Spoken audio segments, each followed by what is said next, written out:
I firmly believe that the business owners and property owners of Canberra deserve a better deal than what they're getting from this ACT Labor Greens government.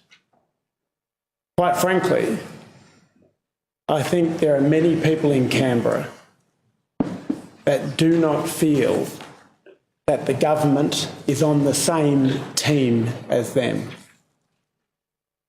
This is a government that seems to squeeze businesses at every single opportunity. And this is particularly evident with regard to the rates that businesses are paying in Canberra. Now, there are no shortage of examples that we have seen right across the ACT. But what I think is particularly telling is the disparity between the rates that property owners pay here in the ACT compared to the rates that are paid over the border in Queanbeyan. And that's even when you consider that properties are probably going to be cheaper in Queanbeyan. But even if you compare like for like, even if you compare properties that have the same unimproved value, why is it that rates in Queanbeyan are so much cheaper than rates here in the ACT? And for many properties, like for like, rates will be half over in Queanbeyan what they are here. So we have competitive federalism in action. We have a jurisdiction just 5 or so kilometres to our east that is competing, and they're competing very well. Under the leadership of Tim Overall and John Barilaro, Queanbeyan is moving ahead quite quickly. But unfortunately, a lot of that is actually coming at the expense of the ACT, because Queanbeyan and the New South Wales government is putting up a far better product and service for small businesses than here in the ACT. Now, I'm sure the Chief Minister is going to say we've got tens of thousands of businesses and there is a new business opening up every 2 hours in the ACT, etc., etc. And I'm sure that's all true. But the majority of these are home-based businesses. That's the first thing to note. But secondly, whilst it's all very well to measure things by ABNs, active ABNs is, of course, the more relevant figure. But how many of these businesses actually have also closed or have downsized?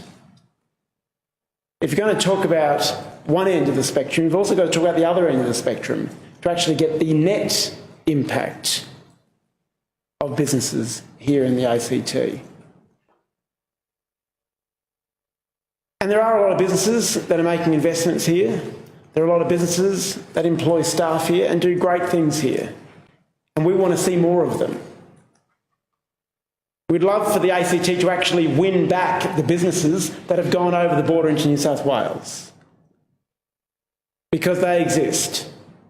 And while some people might be in denial, there really are businesses that are choosing to set up in New South Wales rather than the ACT because of the rates regime here. So if you have a property that's worth $540,000 here in the ACT, you'll pay about $28,000 in rates. That's including the Fire and Emergency Services Levy. Over in Queanbeyan, you'll pay $14,000. Why should it be half the cost to set up 5 kilometres that way? Now, this has a twofold impact. Not only does it actually change the outgoings, not only does it actually affect the yield, But it also affects the value of the property as well, because commercial properties are largely going to be determined on the yield. What sort of revenue, what sort of net revenue can that property achieve?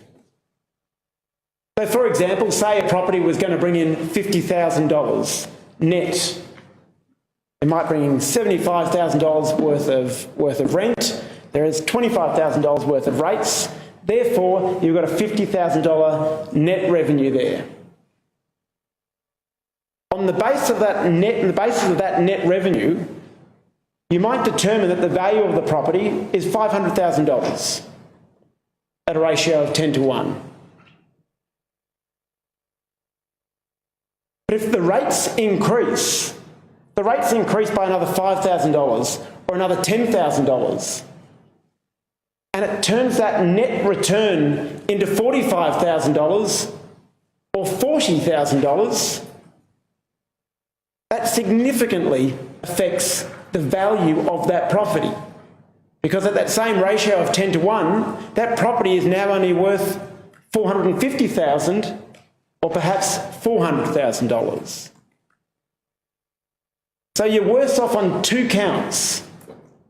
You're worse off because you're paying more annually, and you're also worse off because your capital asset has gone down in value as well. So this has a real impact on the property owners and business owners of Canberra. Now, there are many long-term tenants in the ACT that have signed up to pay all the outgoings associated with the property. So if you signed up to a 10-year lease and you said, I'll wear all the rates for the next 10 years, and you did so 5 years ago, you had no idea that rates were going to double and are well on the way to tripling, especially for commercial properties in the ACT. So this isn't just something for rich landlords, as I'm sure the Labor Party would like to pretend. This has a real impact on tenants as well, on commercial tenants, on struggling businesses in Canberra. Now, if this government is serious about diversifying the economy, they should be trying to support small business. They should be trying to support the property sector. But instead, they're doing the absolute opposite.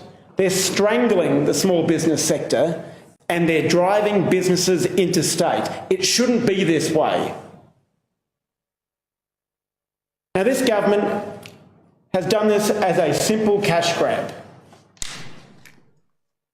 They've done it simply because they want more recurrent revenue for their own grandiose schemes. Well, I think it's about time that the government actually pays some consideration to the impact of their decision.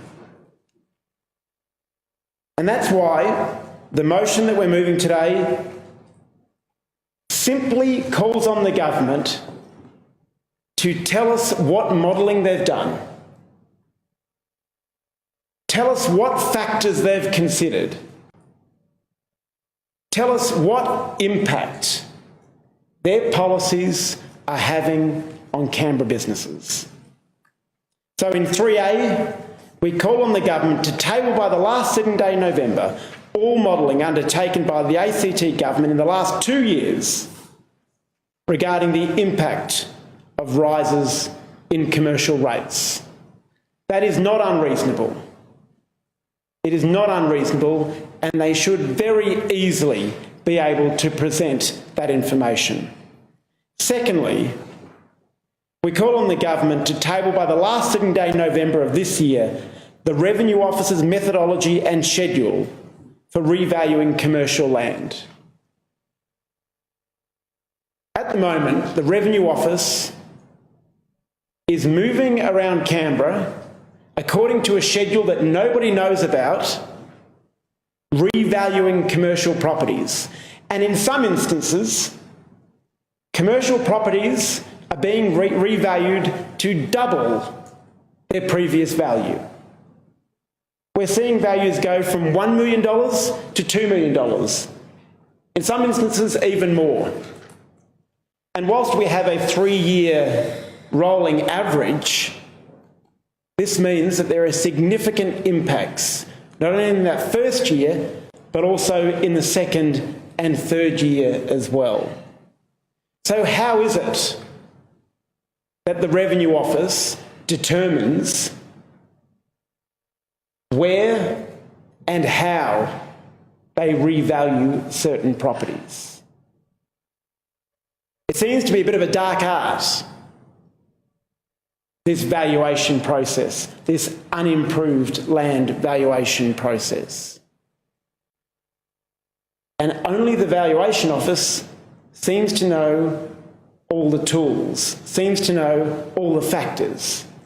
So it puts property owners and business owners at a distinct disadvantage when it comes to arguing or objecting to what the Valuation Office puts up. So we simply want to know, what is the Revenue Office's methodology and what is their schedule for revaluing commercial land around Canberra? We certainly know that there are many properties in Phillip that have been revalued. I think the same thing has happened in parts of Fyshwick and in Braddon. But are we also going to see another wave go through in Mitchell or in Hume or in Belconnen or in any other commercial or light industrial areas? If so, that could have a dramatic impact on the property values in those particular suburbs or locations. So, Madam Assistant Speaker, what we're calling for today we think is very reasonable, and it's something that the Treasury should have. We believe that businesses in Canberra deserve a fair go. We should be backing these businesses to take risks, to make investments, to employ staff, and to deliver products and services that people want. We should be backing these businesses in, not driving them over the border. I urge members to support the motion.